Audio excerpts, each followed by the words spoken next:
Okay, we're going to look at mobilization to start with of the cervical spine, and then we'll do the manipulation of the C1 and the C2. Let's just recap on what we've done earlier then.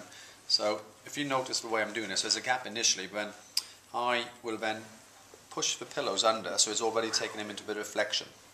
And then the articular pillar, so the spine is processed as C2 there. And then using the MCP joint, we are going to use the MCP joint and side bend and rotate into that facet joint just here. And then what we can do is add in a bit of flexion because it's safer for the artery. So side bend and rotate and just start to roll. So you just start to cavitate that joint without manipulating, and then go to the level below and below. And you can just start to encourage lengthening of the joint capsules of C1, 2, 2, 3, 3, 4 and so on. So we're just going to come in and start to mobilize those joints. When you feel he's ready for the cavitation, because he's got a C1, C2 blockage on the right and the left. So if I was to flex him, then he has a bind there. So C1 on C2 is fixed in what we call an ERS, which is an extended rotated side bent facet joint. So it's fixed, closed on this right side, so it's not allowing the opening to the left.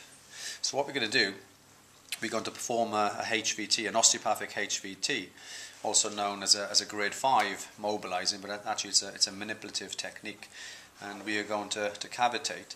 When we're looking at cavitation, we have to consider the facet joint orientation. And if I can just borrow a skeleton for a sec, if that's okay. Yeah, I'll do. So we're going to look at the C1 and C2. So this is C1, C2, excuse this vertebra here. Then we're going to be gapping this joint, so the angulation is directly towards the opposite eye. So what we're going to do is, the thrust is going to come from the metacarpal phalangeal joint just here. So we have to side bend him. So look at my thumb on his chin. Thumb on his side of his face, watch his ears. So I'm going to close him, so I'm going to start to close him down. And we're going to use the type 1 mechanic, which is side bending right and rotation left. And we come in and feel a lock position there. From this lock, if your patient is happy with the technique, and they're ready for the manipulation, then I'm going to cavitate towards the opposite eye, which would be the articulation coming through. But the thrust has to be very quick, called a high velocity thrust, but the distance is very small, which is called a low amplitude, so it'll be called a HVT LA. And let's just go into that position there. So when I feel it's locked, which is just there, are you okay for me to do this next technique? No problem. So I'm going to cavitate C1 and C2 there. So I'm going to lock him in, and the thrust is in that position there. Let's just do that again. So let's side bend him and lock him in there and lock. There we have it there.